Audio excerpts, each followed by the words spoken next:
নমস্কার বন্ধুরা, বুড়ির হাড়িতে স্বাগত। আমি আজকে বানাবো গ্রিল চিকেন এবং কর্ন উইথ সস। এই চিকেনটা আমরা সাধারণত রেস্টুরেন্টে খেয়ে থাকি। আমরা আজকে সেই চিকেনটা আজকে বাড়িতে তৈরি করব। আমি চিকেনের বেস নিয়ে নিয়েছি, ভালো করে কেটে পরিষ্কার করে ধুয়ে। এর মধ্যে অলিভ অয়েল, আদা বাটা, রসুন বাটা, সামান্য অরিগ্যানো আর রোজবেরি দিয়ে ভালো করে মেখে নেব। আর কিছুটা দিয়ে দেবো চিলি ফ্লেক্স, গোলমরিচ গুঁড়ো, সামান্য পরিমাণে নুন দিয়ে ভালো করে হাত দিয়ে আমি মেখে নেব। মাখার পরে প্রায় 8 ঘন্টার মতন মেখে রেখে দেবো। আর একটা কাঁটা চামচ দিয়ে এইভাবে গেঁথে গেঁথে দেবো, তাহলে মশলাটা এর মধ্যে পুরোপুরি ঢুকে যাবে। সামান্য কয়েকটা টমেটো ছিল, বেবি টমেটো, সেই টমেটোগুলোকে আমি এর মধ্যে দিয়ে দিয়েছি। অলিভ অয়েল দিয়ে গ্রিলের মধ্যে আমি কিছুটা মাখন দিয়ে এইভাবে ফ্রাই করে নেব।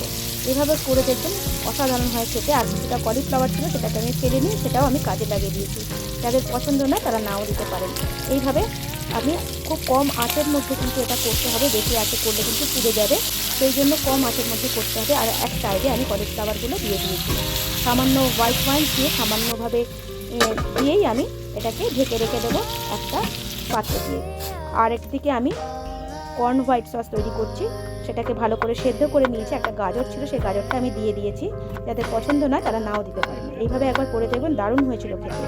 এইভাবে ছোটো ছোটো করে পিস করে আমি কেটে রেখে দেবো। এরপরে ওই অলিভ অয়েল আর সামান্য একটু মাখন দিয়ে, আমি খুবই অল্প পরিমাণে দিয়েছি, খুব একটা বেশি দিয়ে, পেঁয়াজ কুচি, আদা কুচি, রসুন কুচি সব রকমই এর মধ্যে আমি দিয়ে দেবো।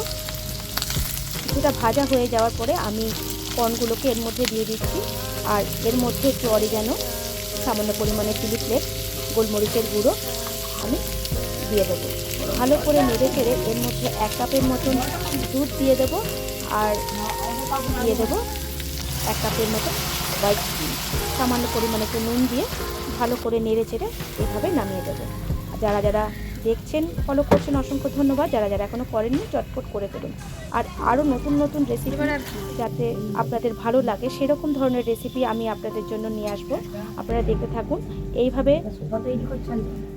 যদি সার্ভ করেন, বাচ্চারা তো ভালোবাসবেই, বড়োদেরও ভালো লাগবে, মনে হচ্ছে যেন রেস্টুরেন্টে এসছি খেতে। এইভাবে একবার করে দেখবেন অবশ্যই। আর অনুরোধ রইল পুরো ভিডিওটা দেখার জন্য। ধন্যবাদ যারা যারা দেখছেন। আরও নতুন নতুন ভিডিও আমি নিয়ে আসবো। ভালো লাগলে অবশ্যই বন্ধুদের মধ্যে শেয়ার করুন, লাইক করুন, সাবস্ক্রাইব করুন। ধন্যবাদ।